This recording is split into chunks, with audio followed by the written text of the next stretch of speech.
एक गरीब आदमी बद्दू रात के वक्त वो कहीं बेचारा सुबह से चला था, मदीने पहुंचते उसे रात हो गई। उसने डरते हुए ना खैमा ही बाहर लगा लिया। जहां रात हुई ना, आधी रात हो गई, 1-2 बजे समझ ले पहुंचा मदीने, तो उसने बाहर ने खैमा लगा लिया।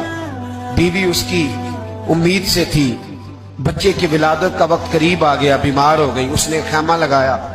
बीवी अंदर है, हजरत उमर फारूक गश्त पे थे रात को, साथ एक गुलाम था।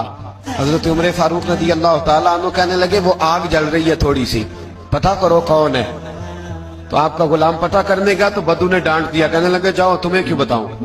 हजरत उमर खुद गए, कहने लगे मुसाफिर भाई बता तो सही। कहने लगा जी छोड़े, मैं आपको क्यों बताऊं, मैं कौन हूं, कैसे आया हूं। फरमाया खैमे के अंदर से कराहने की आवाज आती, कोई दर्द से चीख रहा है, बता हमें बात क्या है। कहने लगा कि मैं फलां बस्ती फलां इलाके का एक गरीब हूं, अमीरुल मोमिनीन उमर फारूक से मिलने आया हूं और रात हो गई है तो यहाँ खैमा लगाया है, सुबह मैं उनसे मिल के चला जाऊंगा।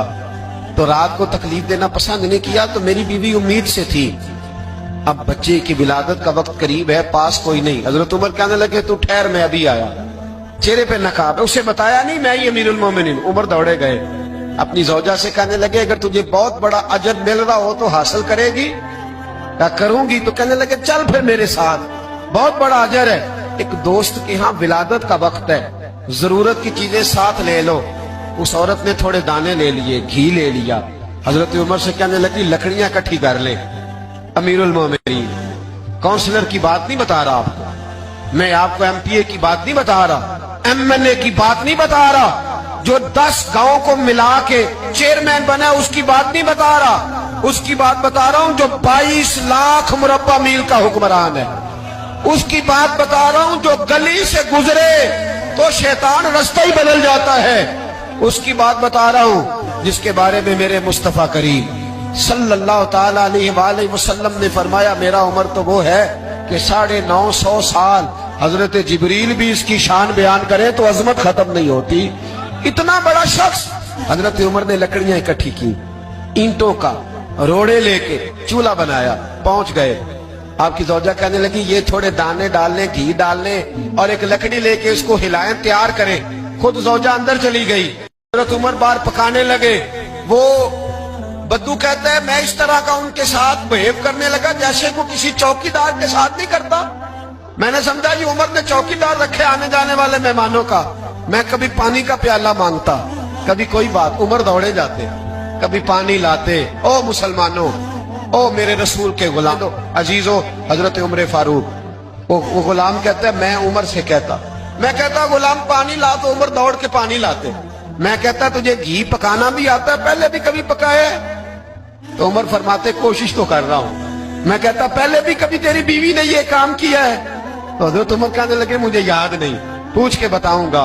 कहते क्या रंग था, क्या अंदाज था, क्या मुस्तफा की तरबियत थी, क्या अंदाज हुजूर ने सिखाए गुलामों को। ये किस तरह का अमीर है कि ये हंडिया पका रहा है, फूंके मार रहा है एक गरीब के लिए, देहाती के लिए जिसे जानते भी नहीं।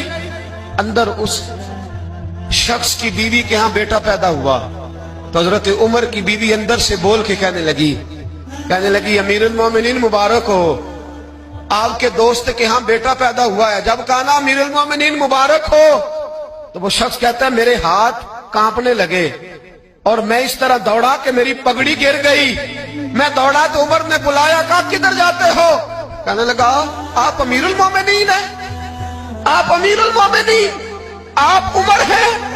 कैसर और किसरा जिसके नाम से कांपे आप वो हैं, जिसे मुस्तफा ने दुआ मांग के अल्लाह से मांगा वो वाले उमर है आप, जिसके लिए अलीउल मुर्तजा फरमाते मैं रोज दुआ करता हूं वो वाले उमर है, जिसके बारे में अबू बकर सिद्दीक ने फरमाया था कि मैं अल्लाह से कहूंगा मौला जो तेरे महबूब की उम्मत के हक में सबसे बेहतर था मैं उसे खलीफा बना के, वो वाले उमर है।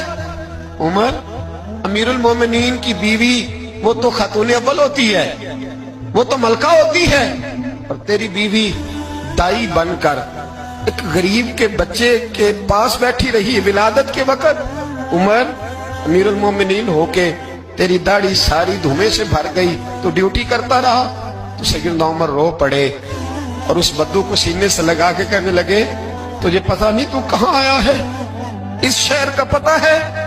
اس نے کہا حضور کہاں ہے؟ وہ فرمایا یہ میرے نبی کا مدینہ ہے، یہ مصطفیٰ کا مدینہ ہے، یہاں امیروں کا استقبال نہیں ہوتا، یہاں غریبوں کے استقبال ہوتے۔ یہاں حضور نے اس اسٹیٹ پہ میرے رسول پاک نے وہ والا رنگ دیا ہے کہ اب غریب سر اٹھا کے جینے لگے ہیں، اب مزدوروں کو عزتیں ملنے لگی ہیں، اب یتیموں نے سر اٹھا لیا ہے۔